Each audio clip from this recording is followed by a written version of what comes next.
for a loony bin, it's awful quiet.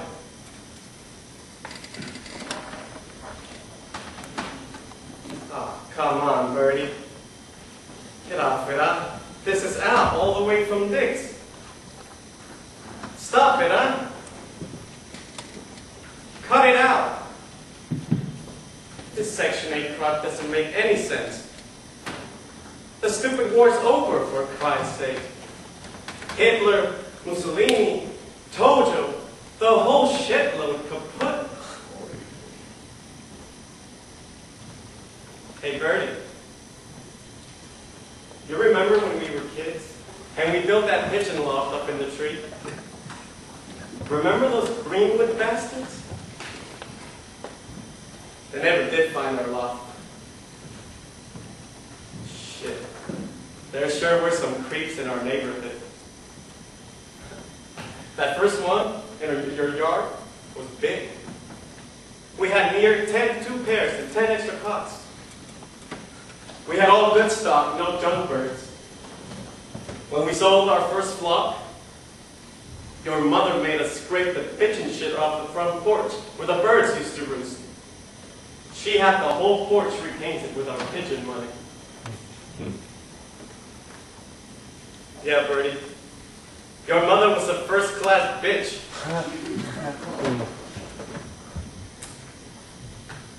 Oh, come on, Birdy. Get off it, huh? This is Al. Jesus. You're pitiful looking.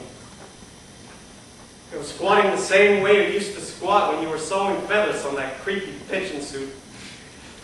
If this Dr. Mage psychiatrist here ever finds out about that pigeon suit, he'll sure as hell chain you right down to the floor.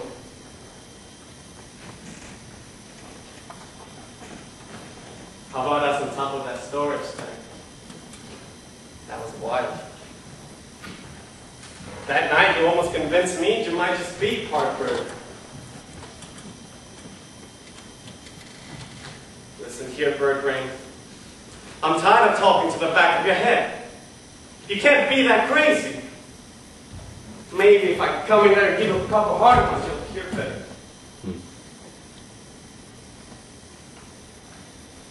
Can you hear me? If you can hear me and don't say anything, you really are a loon. Nothing but a fucking loon.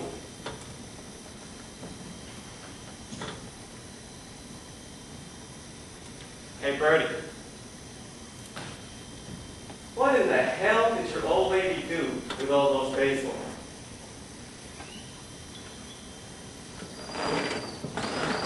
You're everything I want to be. There's no room for me here. I'm alone. Like you. I want us to be close. As close as living things can come to each other. How close can we get? Here. Take it from my lips. That's it. That's it.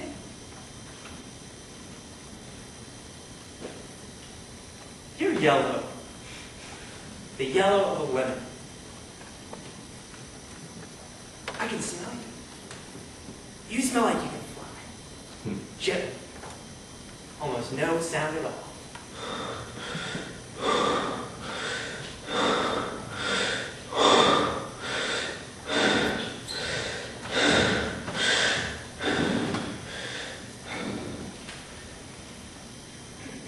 Where have you been? The old lady wouldn't let me out of the house until the swelling was over. What did he use this time? His leather belt, chased me around the cellar, hitting me with it, punching and kicking. The old lady at the top of the cellar steps yelling, "Vittorio, basta Vittorio!" It looks like you got 5 or 6 different colors on your back. Finally, there's nothing before but rolled and bundled on the floor and tied on dead. I just thought it was. Nobody's ever going to get me speaking demon like that again.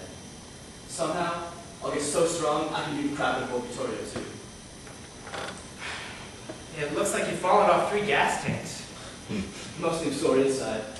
Old Vittorio's a strong son of a bitch. You white big joints and cut sticks and steel pipe all day and get strong. I'm gonna pin the bastard on my 18th birthday. I can already press over 150 pounds, and I'm working on control too. I can make a rope with my stomach. Put your hand here. Feel a twist from side to side? Now punch me. Hard in the stomach. No thanks. Go on, test me. I got another canary I want you to see. Hit me! I named her Birdy. That's original. Just once. No, you feel mine. Not bad. Yeah, I've been building them up for almost 3 months now. I'm almost ready to test this thing. You gotta help me. Yeah. I made the whole thing out of aluminum tubing. And aluminum tubes. And bicycle parts. Just where you're getting all this aluminum from, Birdy. In case you haven't heard there's a war on, and you some good evidence for the goddamn war. I hooked a platform to the front of my bike. We need to do some practice. Not your bike. Christ, I'm not doing anything to your bike. It's got tubeless tires and so old. It's the fastest bike in the neighborhood. That doesn't mean you don't look like an idiot on it. When I get going really fast on that bike, I'm separated from the earth, practically free from gravity and friction. I'm not worried about being held down. You are. Tell you what, we'll do some practice with him. Just once, with all you got.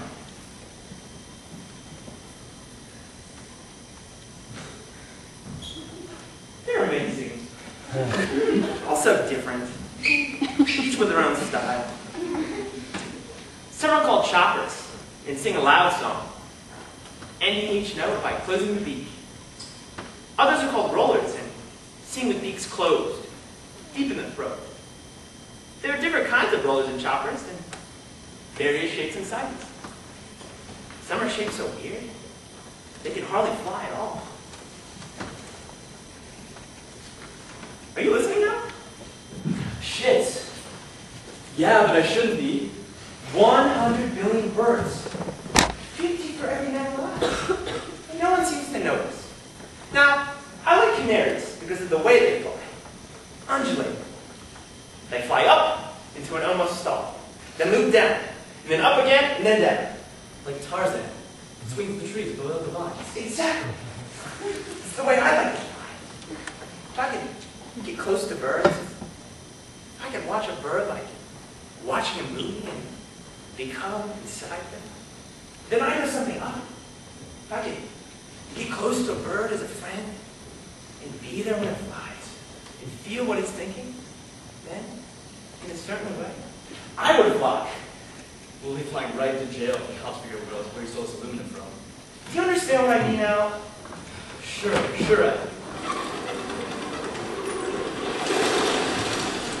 Well, Birdy, I'm here. This is Al and you know it, you bastard. Are you really just gonna squat there, flapping your arms like a baby canary while I feed you? Alrighty, Birdy. It's time to start flipping your wings and peeping. I don't believe this. Okay, I'll feed you anyway. This is ridiculous. If you could see yourself squatting down on the floor and me shoveling this crap down your throat, you'd probably laugh yourself to death. Come on, Birdy. Open up. Let Mommy shove some mush down your throat. It's good for you. Look, Birdy. This guy's given me special permission to feed you. Open up!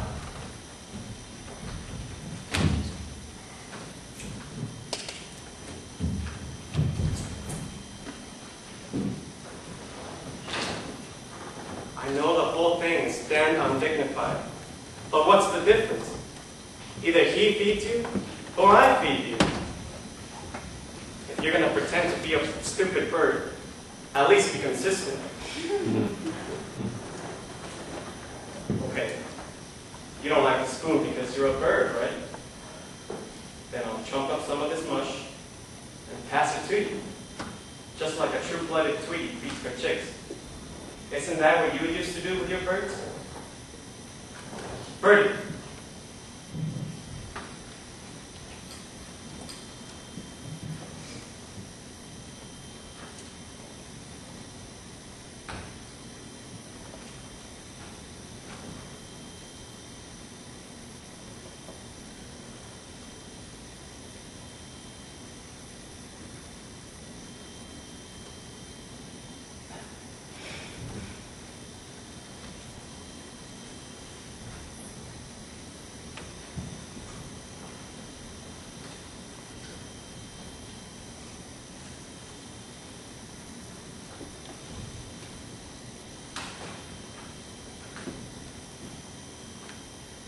doesn't matter, does it, Birdy?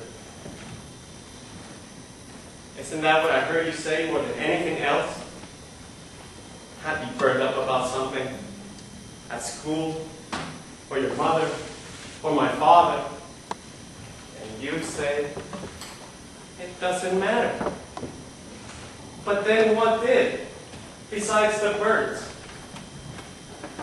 Those fucking birds. When you were in the hospital, after you fell off the tank, you thought your birds flew away because no one fed them. They didn't fly away anyway. Did you know that? I came by your house one afternoon to check up on your birds, and I found your mother shoveling them into a garbage can. She poisoned them. All 25 of them. That was the only time I've ever lied to you.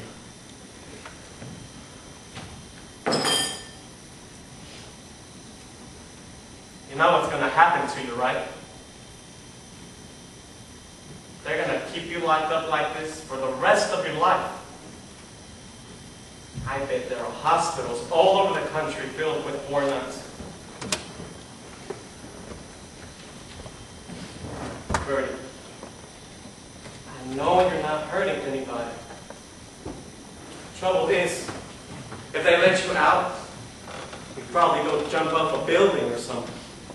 Try to fly down the staircase or out of a window. But what the hell? If that's what you want to do, they should let you. You never were dumb, Birdy. Most things you did make sense. In a way. I don't know about this stuff, Birdy. Are you crazy? But hell, what's crazy? Wars are crazy, for sure.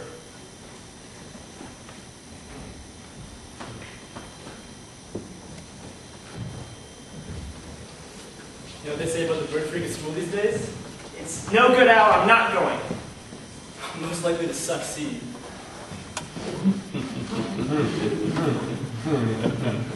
Today's left for the showdown. Look at the two of them. Have you ever seen anything more perfect? You can't not go to the prom.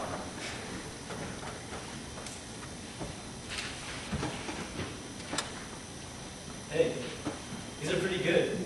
Better than what we saw with Franklin last week. That's because most artists draw birds from stuffed birds. A dead bird isn't a bird anymore. It's like trying to draw fire by looking at ashes. They got any exit? I'm still waiting for them to make it. Speaking of mating, there's about 20 girls who want to go to the prom and nobody's stupid enough to take it. My mother's getting hysterical. It's like some personal insult to her that I don't want to go out, buy a tux for $5, rent an orchid for $1.50, to pin on some girl I hardly know. How about this? Doris Robinson. So what? Well, she's dying to go to the prom and she has the tickets and can buy her own corsage. She drives and I can get her dad's car. Once they mate, the female lays within 4 days. I have to watch them all the time. All you have to do is rent the tux. Doris has got great legs. I've tried watching girls' legs before. They all look the same to me. One has a little bit more flesh here or there, or more wrinkly knees than the other, or more or less bony ankles. Birdy, this is Doris we're talking about. Not just legs, but ass. Real ass. A woman's ass is only an overdevelopment of the gluteus maximus. For people to walk on 2 legs and sit down. To me, anything sitting down is ugly. Can't say the same about tits. Look, you've explained to me the difference between good tits and bad tits. And it's only a difference in volume and pointedness. Not much different from what a goat or a cow has. Just a bit more inconvenient. She's a regular girl. Regular legs, regular ass, and slightly more than regular tits. You can make with this girl. I know 2 guys who've had it.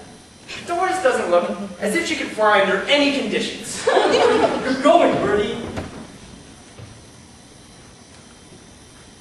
Well, between you and my mother, looks like I've got no choice. You'll thank me one day. But I'm not carrying any crappy orchid. It smells like death. Have you ever kissed a girl? Yes, I have.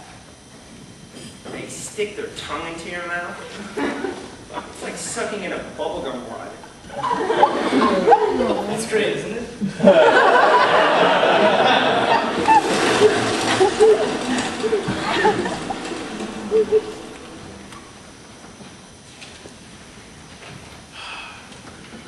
Do you have any idea about the bizarre, cringing positions he gets into? No, sir. It is strange, isn't it? Yes, it is. Are you still having the nightmares? I'm used to them by now, sir. If they stop, I probably wouldn't be able to sleep at night. Tell me, are you afraid of people, Alfonso? People? No reason to be. Most of us are afraid of something. Of someone. Not me, sir. Not anymore. Fear's a waste of time the way I figure it. Really? I find that hard to believe. Well, then would you consider yourself a brave man? A brave man. You do have a conception of what that is, don't you? Bravery is something akin to a state of grace. Sounds like a waste of time, too, sir. I see. No, you don't see.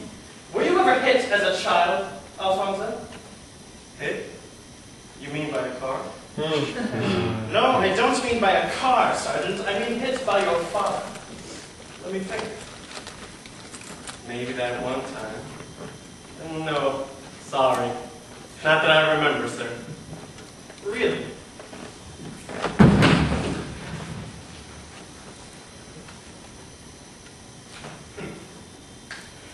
Tell me, just between us, do you ever get the feeling that people aren't being fair to you? Sure. Do you think people are out to get you? They're out to fucking get me. I'm jumpy, sir.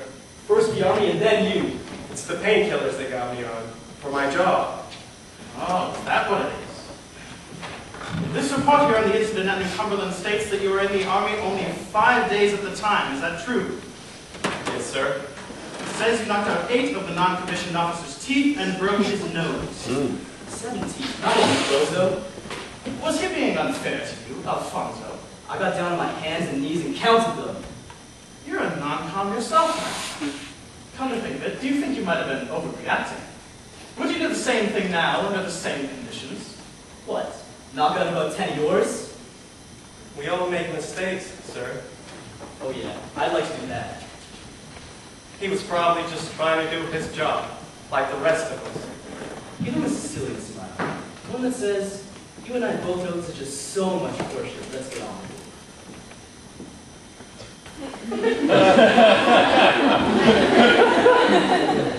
Your friend will be shipped to an asylum if there's no progress, Sergeant. Every hour on the hour, his treatment is costing the Army money. Money that could be better spent developing a new class of tanks. Your interaction with the patient, your information on his character has had no effect. You're dismissed. Sir, there is one thing I know that's always bothered the patient. He used to live over the left center field fence of our local baseball park. Whenever anybody hit a ball over that fence for a home run, his mother used to keep the balls. Wouldn't give them back. The patient felt terrible about this. He used to apologize to everyone and swear he'd get the balls back. He looked all over his house, in the attic, everywhere. He kept lists of all the people his mother had taken balls from. Maybe if you could get his mother to send those balls down here, it would help.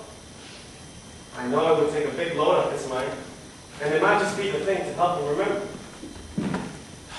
How long ago was this, Sergeant?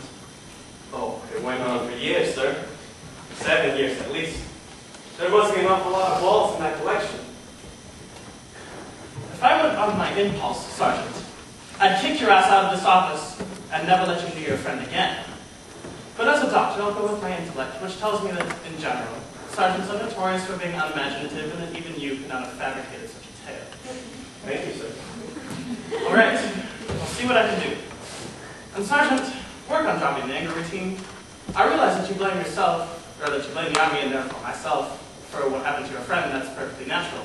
That's also tiresome. All you really need to do is open your mouth and spill what you know. Just sit on the pot and shit. It's as simple and straightforward as that.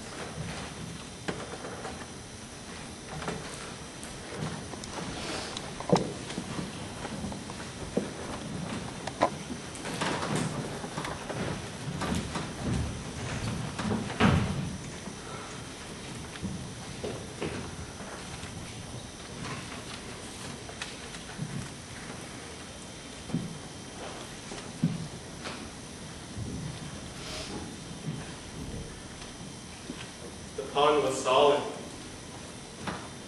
Black ice. You could see the catfish on the bottom.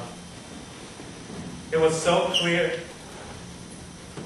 It was like walking on water. The other guys were jerks not to come with us. But we weren't missing them. Nope. Making a little bit more of our own personal history. We had fun telling them about it when we got back to school. We lied about some of it to make it sound better. And added a few things here and there. That was something you and I did all the time. You make up the lying part, and I back you up with the details to make it sound real. What a team.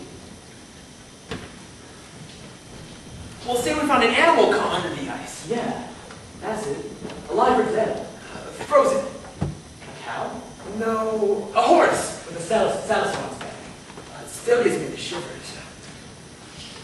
Did they say there was something else out there under the ice? We couldn't make it out. They say they never found the rider.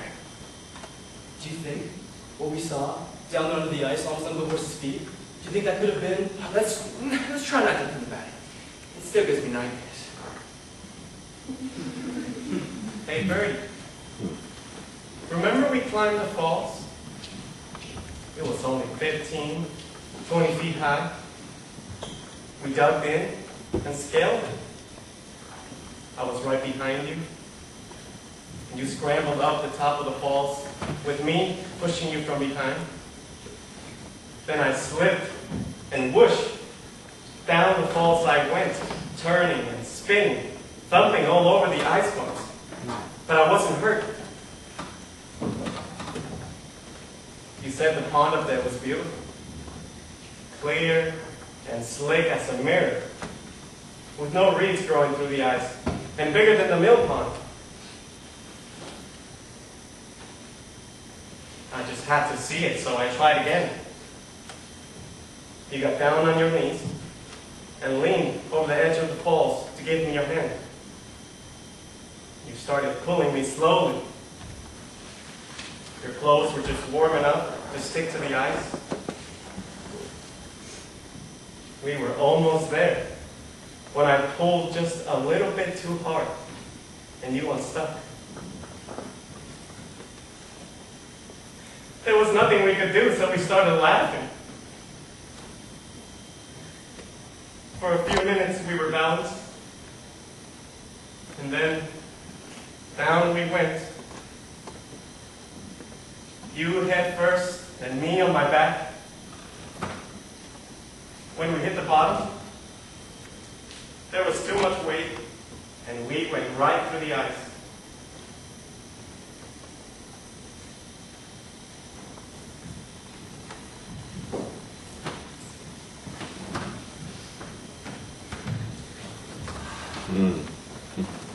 I feel like a freak.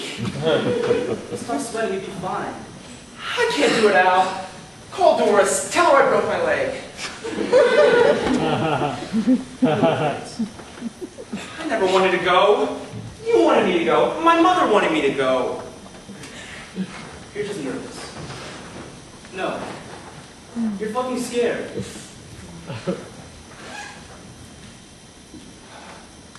Yeah. I am. It'll be a breeze. I can't talk to girls. Doris is practically a woman. Al, I can't do it. I just can't do it. Please. Okay. Get up. Get up. I'm Doris.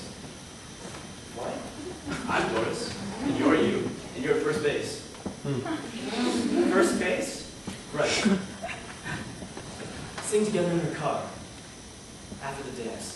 It's dark outside. You're parked by the lake.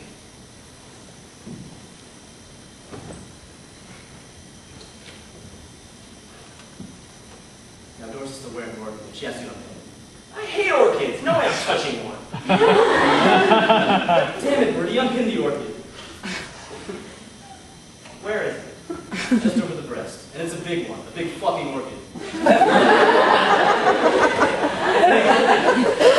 Right. And it's still fresh because she kept it in the fridge all day. That's as good a place as any to keep something that smells dead. You take out more orchid, Birdy? I guess so.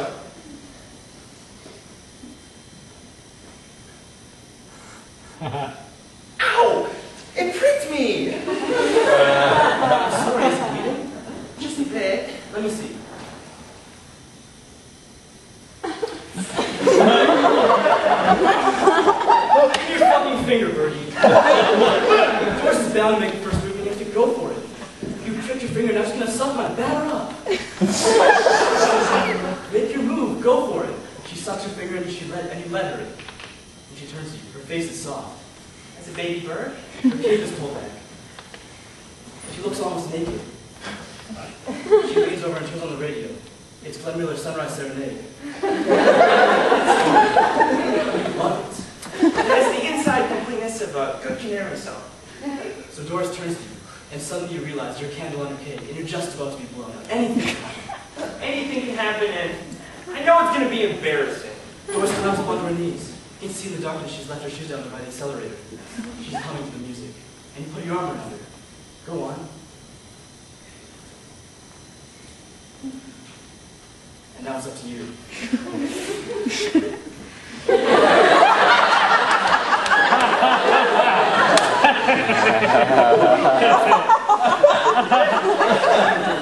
You like this song? Doris? Go? Do it! Kiss her! It's what she's been waiting for.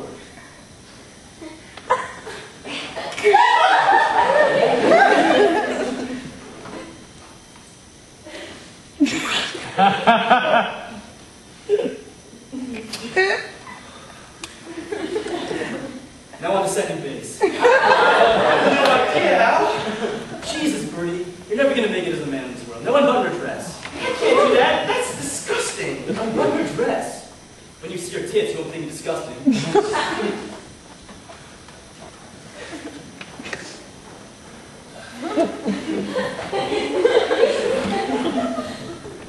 I won't be thinking disgusting. I won't be thinking disgusting. Take your time. Slow down. Doris is breathing into your mouth, sucking in. And I feel the air being pulled in through my nostrils. This is kissing. And Doris, some kind of vampire is stealing your breath away. And you can't believe it. You're getting a hard on. I am? I am! And I try to hide it. To cross my legs, to crank it down a bit. But there's no fooling Doris. She's shoving her stomach up into it. She moans. And pushes her tongue in deeper. And then her tits pop out.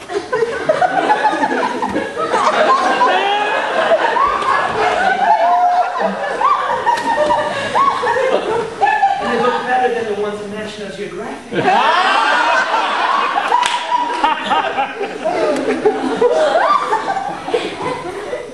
Yeah, well, that's right. Most people dive right in.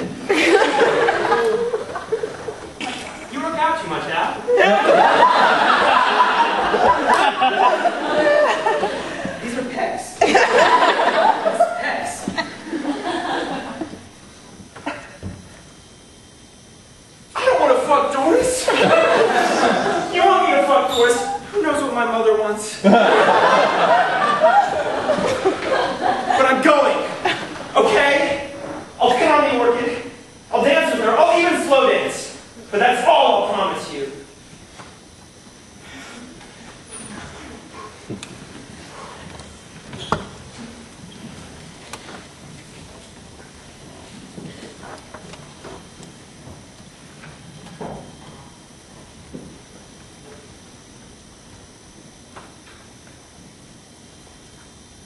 It's hard to know you're dreaming unless you catch yourself doing it. I was in one of the flight cages the other day when it first came to me. I put the birds in their breeding cages, and 11 nests had been built, and 30 eggs had been laid. Everything was going beautiful. I stepped into one of the flight cages to clean the floor, when suddenly I realized I'd been there before. But my view had been different. It was the view of a bird. At first, it was as if I were thinking, daydreaming. But then I realized I was remembering the dream. And I remember many nights of dreaming. It seemed to go back a long way.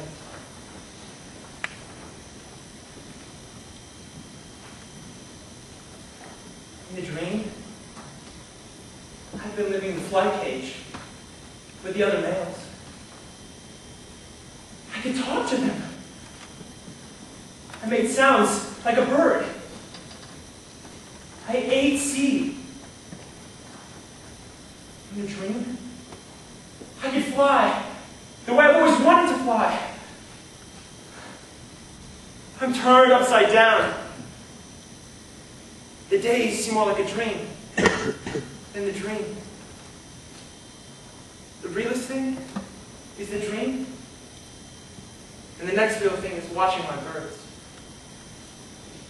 And in the dream, I see myself sitting in a chair with binoculars. I can see my face, but I can look at myself all I want. Me? Out there? Doesn't seem to notice me in the cage, hanging on the wire.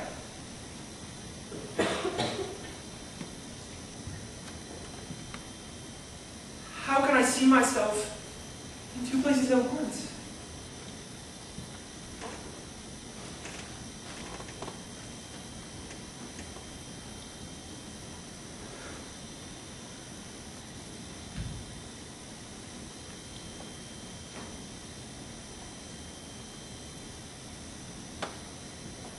One thing I know now is that flying isn't anything like swimming.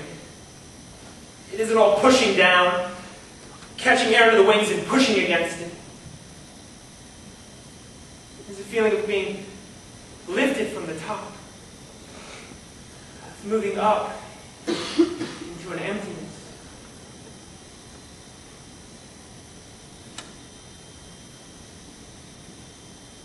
I'm no longer a boy.